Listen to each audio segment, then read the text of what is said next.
एक गांव में हरिया नाम का एक किसान रहता था।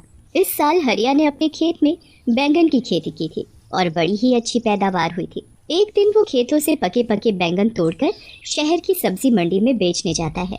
सब्जी ले लो, सब्जी ताजी ताजी सब्जी। शाम तक उसके लगभग सारे बैंगन बिक जाते हैं और बस थोड़े से बैंगन ही बचते हैं। हरिया बचे हुए बैंगन लेकर निकल पड़ता है।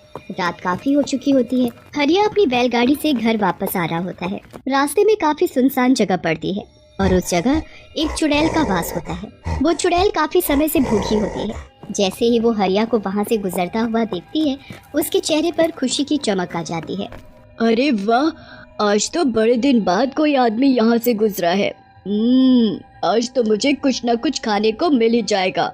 आज मैं पेट भर कर खाऊंगी। वो चुड़ैल उस आदमी को खाने जा ही रही होती है कि तभी उसका ध्यान बैलगाड़ी से नीचे लुढ़कते हुए बैंगनों पर जाता है। वो चुड़ैल जल्दी से उन बैंगनों को उठा लेती है और घुमा घुमा कर देखने लगती है। उसके बाद वो एक बैंगन खाकर देखती है तो उसे वो बड़ा ही स्वाद लगता है। अरे वाह, ये तो बड़ा ही स्वादिष्ट है। ऐसी चीज तो मैंने पहले कभी नहीं खाई। चुड़ैल जल्दी जल्दी सारे बैंगन खा जाती है। अब उसके पास एक भी बैंगन नहीं बचता। चुड़ैल को और बैंगन खाने का मन होता है। वो सोचती है कि क्यों ना उस आदमी की बैलगाड़ी में बैठकर उसके साथ ही चली जाए। ऐसे उसे उस आदमी के पास और भी बैंगन मिल जाएंगे। वो जल्दी से हरिया की बैलगाड़ी में चढ़कर बैठ जाती है। हरिया को बैलगाड़ी में एक झटका सा महसूस होता है। वो जल्दी से पीछे मुड़कर देखता है तो उसे कोई भी दिखाई नहीं देता। अभी अभी मुझे ऐसा लगा कि मेरी बैलगाड़ी में कुछ भारी चीज गिरी है, पर यहाँ तो कुछ भी नहीं है। हरिया को वो चुड़ैल दिखाई ही नहीं देती और वो बैलगाड़ी लेकर आगे चल देता है।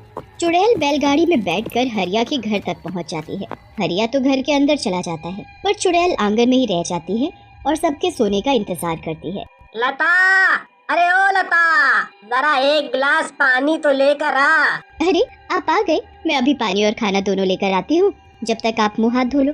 खाना खाकर सब सो जाते हैं। उसके बाद चुड़ैल उनके घर में आकर बैंगन ढूंढने लगती है। वो घर का एक एक कोना देख लेती है, पर उसे बैंगन तो कहीं नहीं मिलते। चुड़ैल को बड़ा ही गुस्सा आता है। आखिर वो चीज इस आदमी ने कहाँ रखी है? इसकी बैलगाड़ी में थी तो इसके पास और भी जरूर होगी, पर ये उनको रखता कहाँ है? मुझे लगता है इसने उनको और जगह छुपा कर रखा है। मैं भी ढूंढ कर ही रहूंगी। चुड़ैल सुबह होने और हरिया के उठने का इंतजार करने लगती है। जैसे ही हरिया सुबह उठकर नहा धोकर खेतों में जाता है, चुड़ैल भी उसके पीछे पीछे निकल पड़ती है। हरिया खेतों में जाकर काम करने लगता है। चुड़ैल को अब दूर से ही ढेर सारे बैंगन दिख जाते हैं। वो तो खुशी से पागल हो जाती है। मिल गए, मिल गए। आखिर ये मुझे मिल ही गए। मुझे लग ही रहा था कि इस आदमी ने इतनी स्वादिष्ट चीज कहीं और छुपा रखी है, पर मैंने आखिरकार ढूंढ ही ली। अब चुड़ैल एक एक करके सारे बैंगन खाने लगती है। हरिया थोड़ी देर के लिए कहीं काम से जाता है और इतने में ही चुड़ैल खेतों में लगे सारे बैंगन खा जाती है।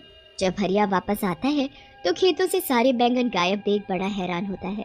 अभी तो इन पर इतने सारे बैंगन लदे हुए थे और अब अचानक सारे के सारे बैंगन ऐसे कैसे गायब हो गए? आजकल तो बाजार में बैंगन की कितनी डिमांड है और यहाँ सारे बैंगन गायब हो गए। मुझे तो बड़ा ही नुकसान हो गया। अब मैं करूँ तो क्या करूँ? हरिया वहाँ सर पकड़कर रोने लगता है। उसके महीनों की मेहनत बर्बाद हो जाती है। चुड़ैल हरिया को ऐसे रोते देखती है तो उसे बहुत ही बुरा लगता है। उसे समझ ही नहीं आ रहा होता कि अब वो कैसे सब कुछ ठीक करे जिससे हरिया का कोई नुकसान ना हो। मेरी वजह से इस भले आदमी का इतना नुकसान हो गया। इसके सारे बैंगन मैं खा गई। अब मुझे ही दोबारा इनको उगाना होगा। अगले दिन हरिया इस टेंशन में बहुत बीमार पड़ जाता है और उसका खेतों पर जाना बिल्कुल बंद हो जाता है। चुड़ैल इसी चीज का फायदा उठाती है और अगले दिन से खुद खेतों में काम करना शुरू करती है। वो पूरा खेत पहले अच्छे से साफ करती है और फिर उसमें बीज बोती है। उसके बाद वो रोज खेतों में पानी डालने आती है। बड़ी मेहनत के बाद वो बैंगन के पौधे उगने शुरू होते हैं। चुड़ैल उनको देख बड़ी ही खुश होती है। अरे वाह, आखिर मेरी मेहनत रंग ला रही है। आज इसमें पौधे निकलना शुरू हुए हैं, कल ये बड़े भी हो जाएंगे और फिर इनमें बैंगन लगेंगे। चुड़ैल अब उनके बड़े होने का इंतजार करने लगती है, पर वो तो अभी भी वैसे के वैसे ही होते हैं। अब चुड़ैल को समझ आ जाता है कि ये पौधे इतनी जल्दी थोड़ी बड़े हों। फिर वो परेशान हो जाती है कि कैसे उनको जल्दी बड़ा किया जाए। जिससे कि उसमें समय से पहले ही बैंगन उगना शुरू हो जाए। चुड़ैल इस बात का हल निकालने के लिए फिर वापस उसी जगह पर जाती है जहाँ उसका वास था। वहाँ जाकर वो अपनी चुड़ैलों में सबसे शक्तिशाली चुड़ैल के पास जाती है और उससे इसका हल पूछती है। हे चुड़ैलों की चुड़ैल, मुझे कोई ऐसा उपाय दो जिससे मैं जल्दी से खेतों में बैंगन उगा सकूं। क्या? ये तू क्या बोल रही है? तुझे बैंगन की खेती करने की क्या जरूरत पड़ गई?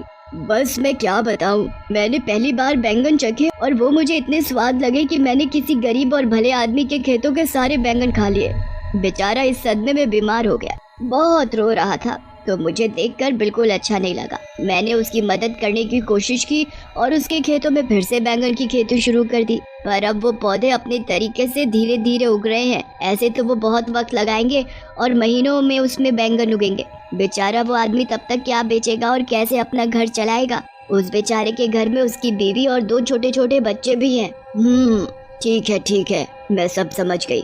चुड़ैल होकर तू किसी इंसान की मदद कर रही है। मैंने तो पहली बार ऐसा देखा है, पर तुझे तो पता ही है मैं कभी किसी चुड़ैल की मदद करने से मना नहीं करती, तो तुझे कैसे कर सकती हूँ? तूने जो चाहा है वो तुझे जरूर मिलेगा, पर थोड़ा कठिन है। तू बता, तू कर पाएगी? हाँ, मैं कर लूंगी। तुम बस मुझे ये बताओ कि मुझे क्या करना है। तुझे यहाँ से 100 मील दूर पहाड़ों में जाना है। वहाँ एक काली गुफा है जिसको पार करने पर एक छोटा सा जादुई पानी का तालाब आता है। उस तालाब का पानी लाकर तुझे उस खेत में डालना होगा। जरा सा पानी डालने से कोई भी चीज कुछ ही पल में महीनों और सालों का समय पूरा कर देती है। अगर वो पानी किसी बच्चे पर भी गिर गया तो वो बच्चा भी पल भर में आदमी बन जाएगा। इसलिए उस जादुई पानी का इस्तेमाल तुम्हें बहुत ही ध्यान से करना होगा। हाँ, मैं पूरा ध्यान रखूंगी। अब मैं जल्दी वहाँ के लिए निकलती हूँ, क्योंकि मैं जरा भी समय बर्बाद नहीं करना चाहती। चुड़ैल जैसे तैसे 100 मील की दूरी तय करती है। उसके बाद वो काली गुफा को पार करके उस तालाब तक भी पहुंच ही जाती है। वहां से जादुई पानी भरकर चुड़ैल सीधा अपने बैंगन के खेतों में पहुंचती है और थोड़ा थोड़ा पानी पूरे खेत में छिड़क देती है। उसके बाद चुड़ैल वहां से चली जाती है। अगली सुबह जब चुड़ैल वापस आकर देखती है तो चारों तरफ बैंगन ही बैंगन लदे होते हैं। अरे वाह, आखिर मैंने बैंगन की खेती कर ही ली। मैंने इतने सारे बैंगन उगा ही दिए। अब जब भी वो किसान यहाँ आएगा तो खुशी से पागल हो जाएगा। उसके बाद उसे बस हरिया के खेतों में आने का इंतजार रहता है। हरिया जब ठीक हो जाता है तब वो खेतों को देखने जाता है। खेतों में पहुंचकर जब हरिया हजारों बैंगन अपने खेतों में लदे हुए देखता है तो उसे तो अपनी आंखों पर विश्वास ही नहीं होता। कहीं मैं सपना तो नहीं देख रहा। पहले मेरे खेतों से सारे बैंगन अचानक गायब हो गए, फिर उसी खेत में इतने सारे बैंगन अचानक से उग गए। अरे वाह, मुझे मेरे गायब हुए बैंगन वापस मिल गए। हरिया सारे ताजे ताजे बैंगन तोड़कर टोकरों में भरने लगता है। धीरे धीरे करके सारे टोकरे बैंगनों से भर जाते हैं। हरिया सारे टोकरे अपनी बैलगाड़ी में रखता है। घर जाकर लता को सारी बात बताता है। लता तो ये बातें सुनकर चौंक ही जाती है। उसे हरिया की बात पर बिल्कुल यकीन नहीं होता। मुझे लगता है आप पागल वागल हो गए हो। अरे भगवान, मैं कोई पागल वागल नहीं हुआ हूँ। तू चलकर अपनी आँखों से देख ले। लता जब बाहर जाकर बैलगाड़ी देखती है तो वाकई में बैलगाड़ी बैंगनों के टोकरों से भरी हुई होती है। लता ये देख बड़ी खुश हो जाती है, पर उसे भी समझ नहीं आ रहा होता कि ये सब आखिर हुआ तो कैसे हुआ। उनके लिए ये तो कोई चमत्कार ही था। पर तभी चुड़ैल उनके सामने आ खड़ी होती है। हरिया और लता तो उसे देख बड़े घबरा जाते हैं। मुझसे डरो मत, मैं तुमको कुछ नहीं कहूँगी। मैं तो दरअसल तुमको कुछ बताने आई हूँ। चुड़ैल फिर हरिया और लता को सारी बात बताती